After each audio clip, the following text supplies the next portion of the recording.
నమస్తే, welcome to focus TV news. నేను తరంగిణి. ముందుగా బులెటిన్లో హెడ్లైన్స్ చూద్దాం.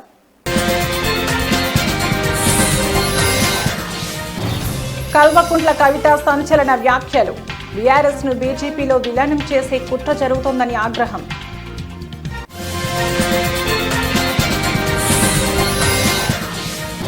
మాజీ ఐపీఎస్ ప్రభాకర్ రావుకు సుప్రీంకోర్టులో ఊరట.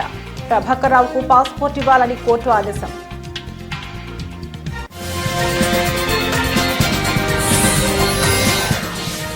వల్లభినేని వంశీ రిమాండ్ పొడిగింపు. నకిలీ ఇళ్ల పట్టాల కేసులో జూన్ 12 వరకు రిమాండ్.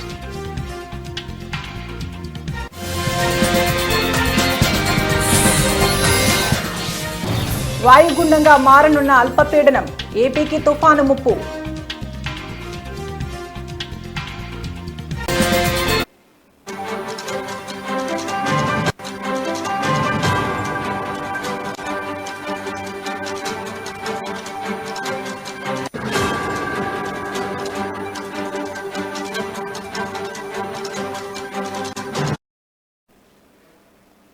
రాష్ట్రంలో కొత్త పార్టీ పెడతారనే ఊహాగానాల నేపథ్యంలో ఎమ్మెల్సీ కవిత జోరు పెంచారు. బీఆర్ఎస్లోని అగ్రనేతలే టార్గెట్గా ఆమె విమర్శనాస్త్రాలు సంధించారు. ఇవాళ కవిత మీడియాతో చిట్చాట్తో మాట్లాడారు. దేశం బయట సోషల్ మీడియా, మొబైల్ ఫోన్లు పెట్టుకుని తనపై కొందరు కుట్రలు చేస్తున్నారని ఆరోపించారు. ఆ తెలివితేటలు ప్రతిపక్షాలపై చూపించాలని, తనపై కాదని హితవు పలికారు. తనకు నీతులు చెబుతున్న వాళ్లంతా రాష్ట్రంలో నీళ్ల వివాదంపై మాట్లాడితే బాగుంటుందని ధ్వజమెత్తారు. ట్విట్టర్లో ట్వీట్లు చేస్తే సరిపోదని, క్షేత్రస్థాయిలోకి వెళ్లి ఉద్యమాలు చేయాల్సిన అవసరం ఉందని కేటీఆర్ను ఉద్దేశించి కామెంట్ చేశారు. ఆడబిడ్డ మీద పెయిడ్ ఆర్టిస్టులతో మాట్లాడిస్తే ఏం రాదని, తాను అసలే మంచిదాన్ని కాదని, నోరు విప్పితే తట్టుకోలేరని స్ట్రాంగ్ వార్నింగ్ ఇచ్చారు. కేసీఆర్ను కొందరు తామే నడిపిస్తున్నామంటూ ఫోజులు కొడుతున్నారని, కేసీఆర్ను నడిపించేంత పెద్దోళ్లా మీరు అంటూ కవిత ఫైర్ అయ్యారు.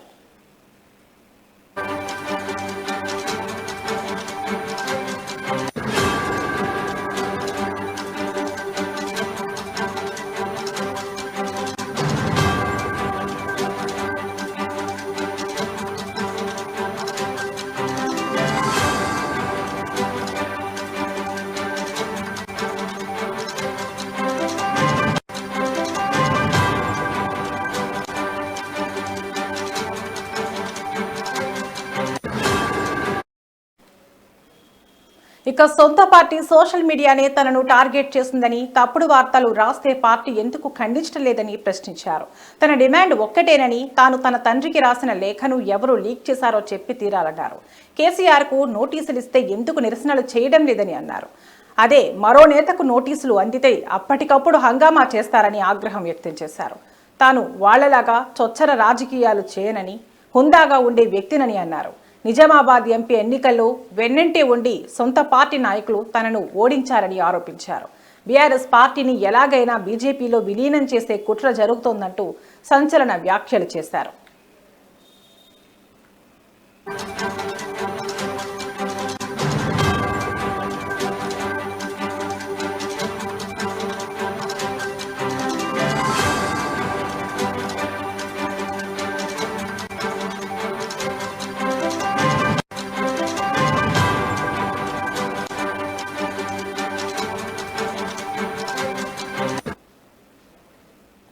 తాను జైల్లో ఉండగానే పార్టీని బీజేపీలో విలీనం చేసే కుట్ర జరిగిందని, అదే ప్రతిపాదనను తన వద్దకు తీసుకువస్తే విలీనం వద్దని చెప్పానని అన్నారు. అదేవిధంగా లిక్కర్ స్కామ్లో జైలుకు వెళ్లే ముందు పార్టీకి రాజీనామా చేస్తా అని అన్నానని, కానీ కేసీఆర్ వద్దని వారించారని గుర్తు చేశారు. తాను రాసిన లేఖను లీక్ చేసిన వారిని పట్టుకోమంటే గ్రీకు వీరులు దండెత్తారని కామెంట్ చేశారు. పార్టీ చేయాల్సిన పనులు జాగృతి తరపున తాను చేస్తున్నానని అన్నారు. పార్టీలో కోవట్లు ఉన్నారని చెప్పినా ఎందుకు పక్కన పెట్టడం లేదని పార్టీ అధినాయకత్వాన్ని ఆమె ప్రశ్నించారు. బీఆర్ఎస్లో కేసీఆర్ ఒక్కరే నాయకుడని, పార్టీలో ఇంకెవరి నాయకత్వాన్ని తాను ఎట్టి పరిస్థితుల్లో అంగీకరించబోనని స్పష్టం చేశారు. కాంగ్రెస్ పార్టీ ఓ మునిగిపోయే నావా అని, ఆ పార్టీతో రాయబారాలు జరిపే అవసరం తనకు లేదన్నారు. తనకు కేసీఆర్కు మధ్య దూరం పెంచే కుట్ర జరుగుతుందని అన్నారు. తాను ప్రత్యక్షంగా పార్టీకి దూరమైతే ఎవరికి లాభమో అందరికీ తెలుసని, కావాలనే తనను ఎంపీ ఎన్నికల్లో ఓడించారని కవిత ఆరోపించారు.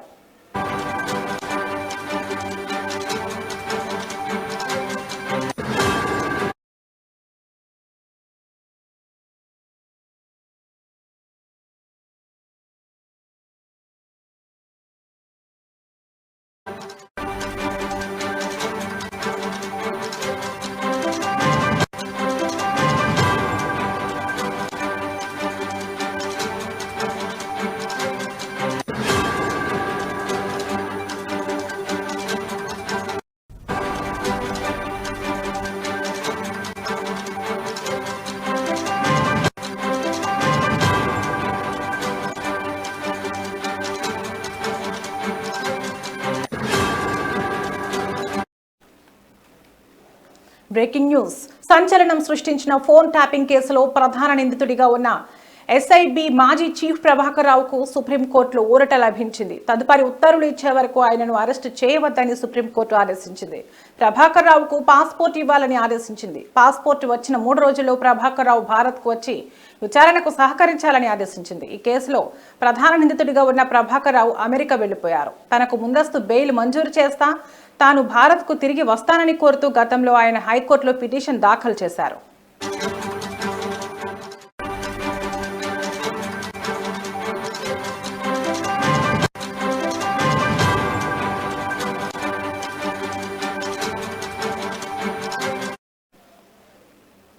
సుదీర్ఘ వాదనల తర్వాత ఆయనకు బెయిల్ ఇచ్చేందుకు మే 2వ తేదీన హైకోర్టు నిరాకరించింది.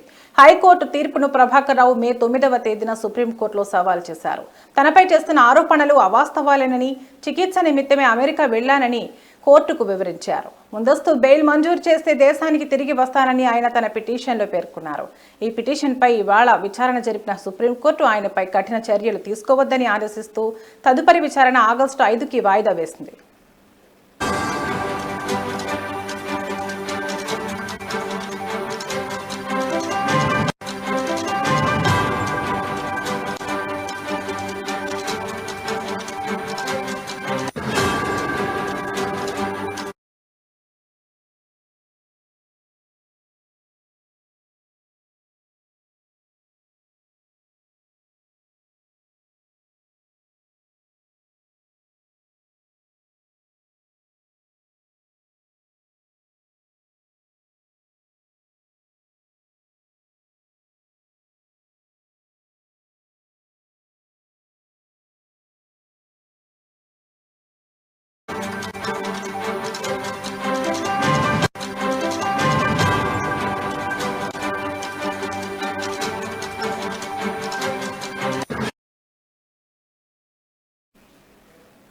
బ్రేకింగ్ న్యూస్ చూస్తున్నాం. వల్లభనేని వంశీకి ఊహించని షాక్ తగిలింది. వల్లభనేని వంశీ రిమాండ్ పొడిగించారు. జూన్ 12 వరకు రిమాండ్ పొడిగించింది న్యాయస్థానం. నకిలీ ఇళ్ల పట్టాల పంపిణీ కేసులో రిమాండ్ ముగియడంతో వంశీని వర్చువల్ గా న్యాయమూర్తి ముందు హాజరుపరిచారు పోలీసులు.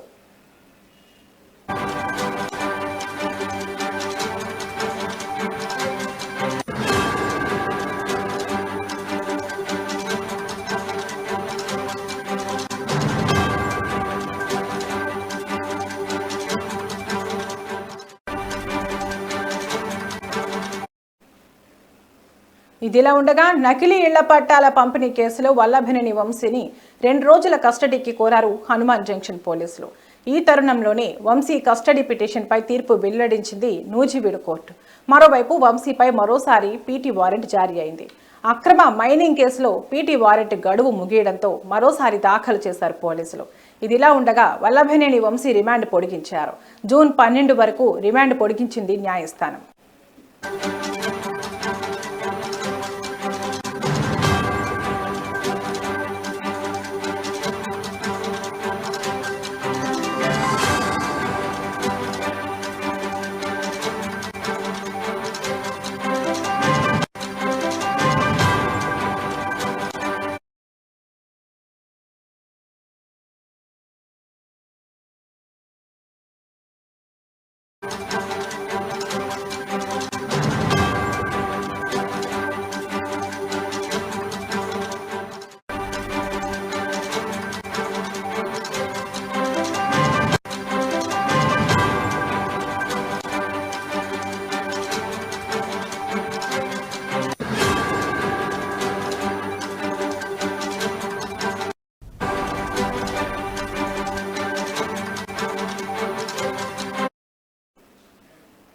బ్రేకింగ్ న్యూస్ చూస్తున్నాం. ఈ ఏడాది నైరుతి రుతుపవనాలు 10 రోజుల ముందుగానే తెలుగు రాష్ట్రాల్లోకి ప్రవేశించాయి. అంతేకాదు వేగంగా కదులుతూ 3 రోజుల్లోనే అన్ని జిల్లాలకు విస్తరించాయి. రుతుపవనాల ప్రభావంతో ఇప్పటికే పలు ప్రాంతాల్లో భారీ వర్షాలు కురుస్తుండగా జూన్ నెలలో సాధారణం కంటే ఎక్కువ వర్షాలు కురుస్తాయని, గరిష్ట ఉష్ణోగ్రతలు కూడా తక్కువగా నమోదవుతాయని ఐఎండీ పేర్కొంది. ఇదిలా ఉంటే ఒడిశా తీరంలో వాయువ్య బంగాళాఖాతంలో ఏర్పడిన అల్పపీడనం ఇప్పుడు మరింతగా బలపడిందని ఐఎండీ తెలిపింది. ఉత్తర దిశగా కదులుతోందని, రానున్న 24 గంటల్లో వాయుగుండంగా మారే అవకాశం ఉందని హెచ్చరించింది.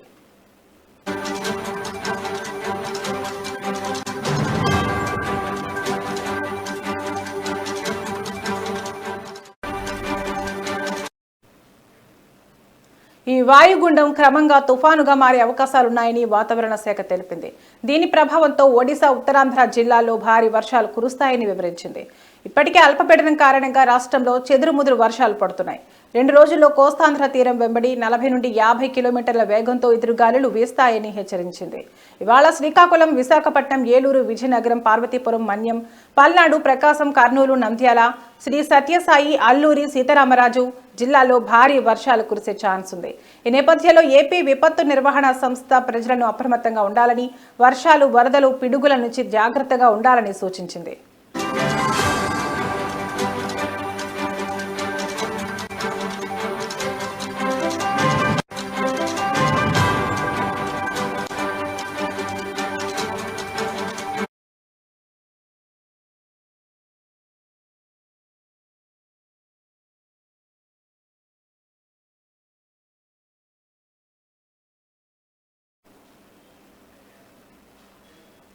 డాక్టర్ బిఆర్ అంబేద్కర్ కోనసీమ జిల్లా రావులపాలెం మండలంలో వైసీపీ కార్యాలయంలో జిల్లా అధ్యక్షులు చెర్ల జగ్గిరెడ్డి సమావేశం నిర్వహించారు. ఈ సందర్భంగా రాష్ట్రంలో కూటమి ప్రభుత్వం ఏర్పడి సుమారు సంవత్సర కాలం పూర్తయిన తరుణంలో వారు మహానాడు అనే కార్యక్రమం కడపలో ఏర్పాటు చేసుకున్నారని చెర్ల జగ్గిరెడ్డి అన్నారు. నారా చంద్రబాబు నాయుడు ఇచ్చిన హామీలలో ఏ ఒక్క మాట మీద నిలబడకుండా ఉన్నారు. కానీ జగన్ ప్రతి ఒక్క హామీని నెరవేర్చారని జనమే చెప్పుకుంటున్నారు. మహానాడు కార్యక్రమం అనేది లోకేష్ కి డప్పు కొట్టే కార్యక్రమం అన్నారు.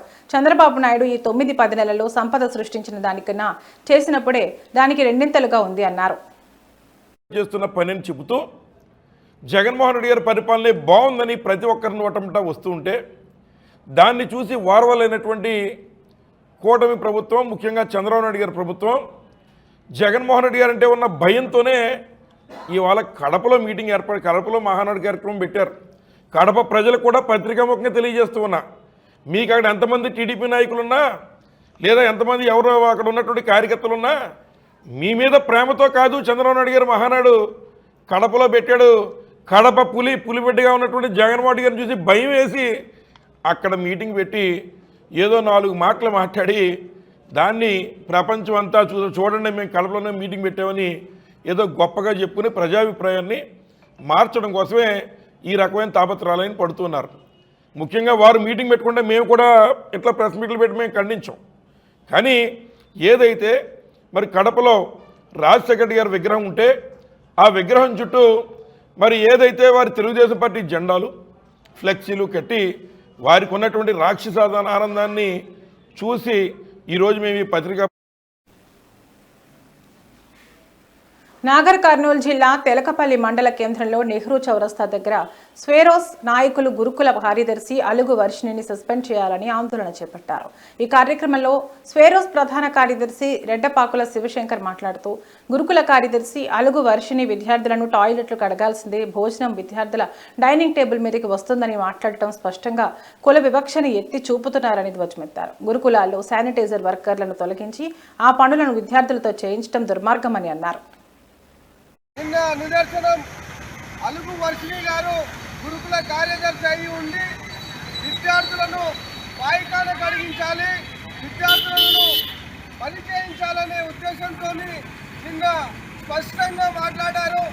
విద్యార్థులు ఏమైనా గోల్డ్ స్పూనా, విద్యార్థులు డైనింగ్ టేబుల్ మీద కూర్చున్నామంటే భోజనం వాళ్ళ ప్లేట్ మీదకి వస్తుందా అనే ధోరణిలో కుల వివక్షను ఎత్తి చూపుతూ మరి అలుగు వర్షిణి గారు మాట్లాడిన తీరును తీవ్రంగా స్టార్ నెట్వర్క్ నుంచి ఖండిస్తూ ఉన్నాం. వెంటనే గురుకుల కార్యదర్శి అలుగు వర్షిణి గారిని సస్పెండ్ చేయాలి.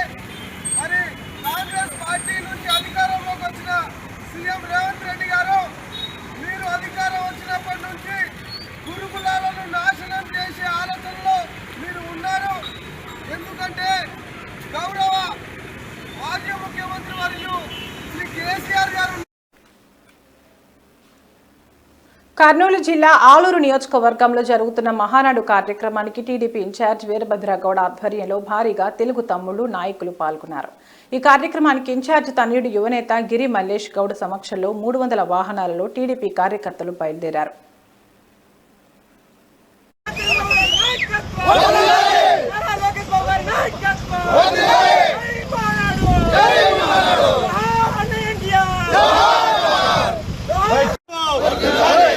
వర్ధిల్లాలి లోకేష్ బాబు గారి నాయకత్వం, వర్ధిల్లాలి లోకేష్ బాబు గారి నాయకత్వం, వర్ధిల్లాలి వీరభద్ర గౌడ్ గారి నాయకత్వం, వర్ధిల్లాలి వీరభద్ర గౌడ్ గారి నాయకత్వం.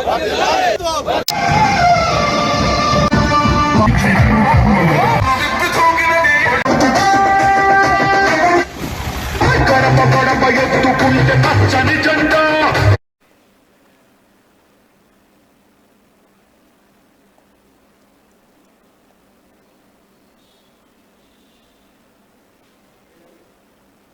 కడపలో జరిగిన మహానాడు కార్యక్రమంలో కర్నూలు జిల్లా ఆలూరు నియోజకవర్గానికి చెందిన వ్యాపారవేత్త శివప్రకాష్ గౌడ్ హాజరై తనదైన స్టైల్లో బంగారు ఆభరణ అలంకారాలతో ప్రేక్షకుల ముందుకు వచ్చి మురిపించారు. అనంతరం బాలకృష్ణ డైలాగులతో పలు ఛానళ్లకు ఇంటర్వ్యూ ఇస్తూ మహానాడు గురించి తన మాట చౌక్యంతో వివరించారు.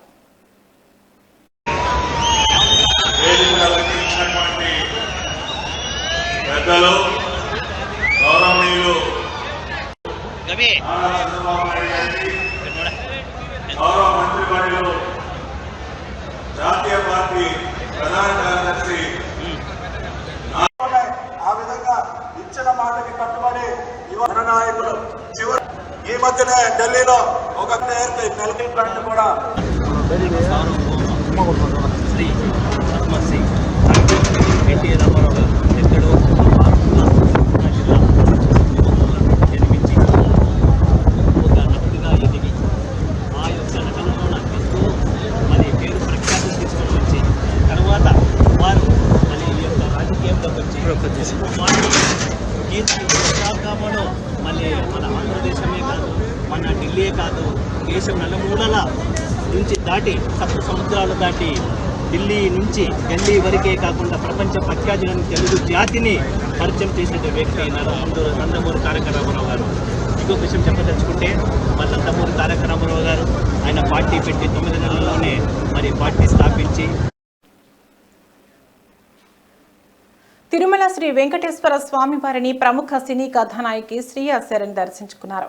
గురువారం ఉదయం శ్రీవారిని సుప్రభాత సేవలో దర్శించుకుని మొక్కులు చెల్లించుకున్నారు. దర్శనానంతరం ఆలయ రంగనాయకుల మండపంలో వేద పండితుల వేద ఆశీర్వచనం అందించగా ఆలయ అధికారులు పట్టు వస్త్రంతో సత్కరించి తీర్థ ప్రసాదాలు అందజేశారు.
ఇవి ఇప్పటివరకున్న బులెటిన్ అప్డేట్స్. మరో బులెటిన్లో మళ్ళీ కలుద్దాం. నమస్తే.